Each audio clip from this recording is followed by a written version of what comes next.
First of all, let me apologize for any mistakes I make in this video. It is 4 in the morning. I do not feel good.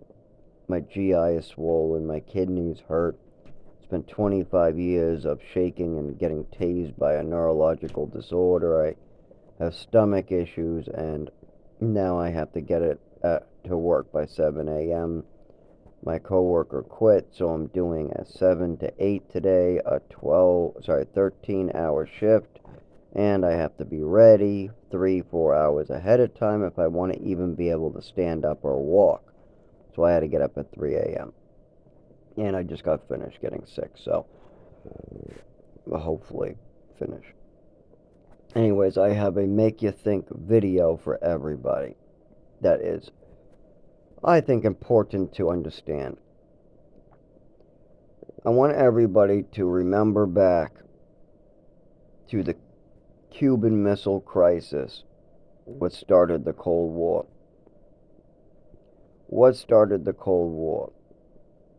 Cuba, a communist country, wanted to arm itself, and Russia sent down missiles, maybe even nuclear missiles. That's what they said they were. We only got pictures, but they took them back, and it never it really happened. But they were missiles for sure, and they most likely were nuclear arms. And by them wanting to put those at our doorstep, we had a big issue with that. And that started the Cold War. Now, since then, we have put missiles in Turkey that have nuclear warheads.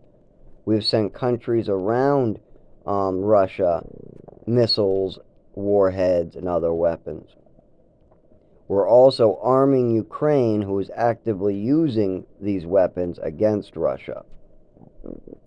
We're also arming just about every enemy that Russia has. So, how are we not the culprits of starting the Second Cold War? How is that not what we're doing? And on top of that, we are not learning from the mistakes of World War II. We're starting a genocide of the Palestinian people. We're taking land just by force. We literally have a government that's almost an exact copy of the Nazis' government at the time. We're going through some of the same crisis as Germany at the time.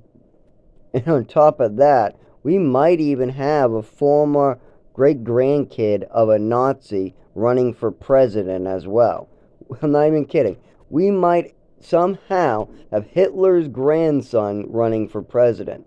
Some German soldier who got some paperwork out of his desk might have got sent to America because he had that paperwork. Then maybe some pregnant girl that had sex with Hitler that Hitler never told anybody about also got sent to America. Those two met 5 years later. The Nazi raised her kid, and now 50 to 80 years later, now their great-great-grandkids running for president. That actually could happen thanks to decisions that we made. Decisions have consequences.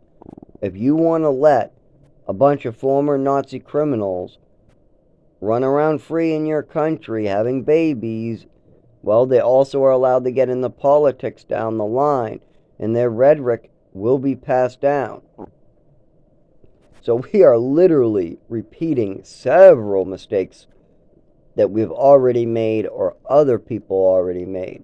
We said it was wrong that Russia put missiles on our doorstep, yet we're doing something much worse. We said it was wrong to genocide a people like the Jewish people, yet we're letting now the Jewish people genocide the Palestinian people, and we're helping them. We're literally arming them and helping them.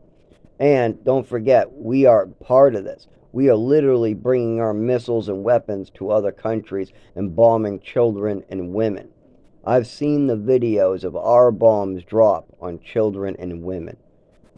Little drone footage where you see a woman walk out and get bombed. You literally see a couple men and their little 10-year-old child get bombed. And worst of all is they all knew that this was going on, and that we wouldn't even know it if it wasn't for a whistleblower.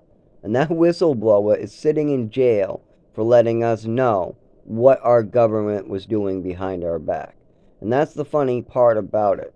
If you want to do justice and uncover the horrible things and make your country better, you have to be willing to sit in jail for it.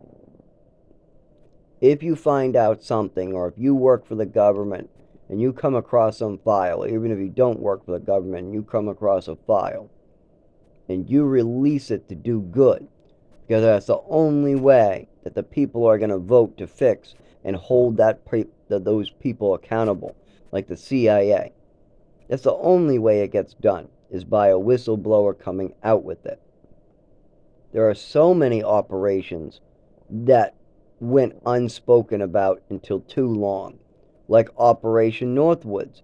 If the people knew about Operation Northwoods and it was being discussed in the news, and it was just open knowledge, it was common knowledge that this operation was signed no by JFK, there's a small chance that he would have never been assassinated. So if that information was public, then there is a chance that the person wouldn't go forward with his assassination. But there's a million pieces to that puzzle, so there's no guarantees. But I think that that operation did have a lot to do with it. If you read through Operation Northwoods and you understand what it is pretty scary, and it's not something that you would want to come out. And JFK, I guarantee, thought it was horrifying that our military thought that this was an acceptable plan.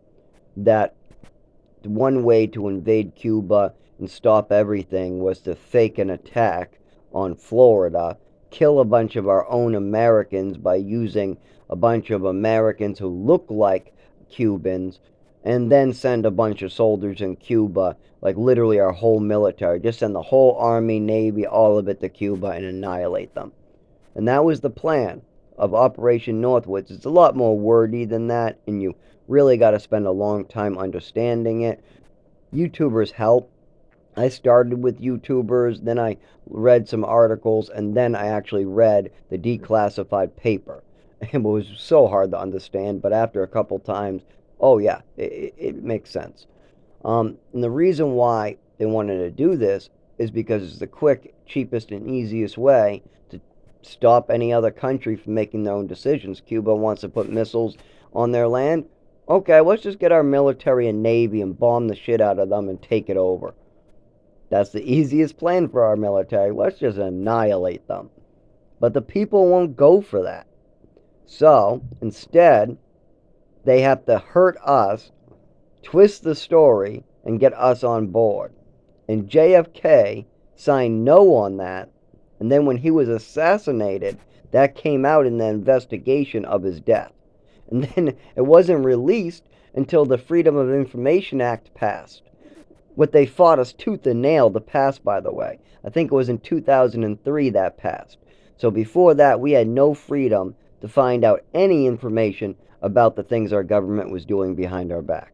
But now that we have the Freedom of Information Act, oh my God, is this interesting stuff. I mean, who wouldn't want to know where their taxpayers were going? It takes a long time to find that out. All the secrets, they don't tell you right away. If they find an alien spaceship, you better wait 100 years to find out. The government annihilates a whole genocide of people. You better wait to find out. Don't forget, the Nazis said that they didn't even know there was concentration camps. The Nazis and the German people said that they had no idea that these camps existed. So what do you think would happen if our government rounded up all the poor, stuck them in, let's say, a bunch of tents, put them through, let's say, some medical experiments with some antipsychotic pills, tried to dumb them down and make them zombies so they don't have to deal with them, and then kind of just treated them like a lesser citizen, kind of genocided them slowly? Do you think that people would know that this was going on? Or do you think they would be like Germany back in World War II and say, well, we didn't know that we were causing a genocide in our own country? We didn't know there was so much suffering. I think that we would go the same route as Germany, and I think we are, and it scares me.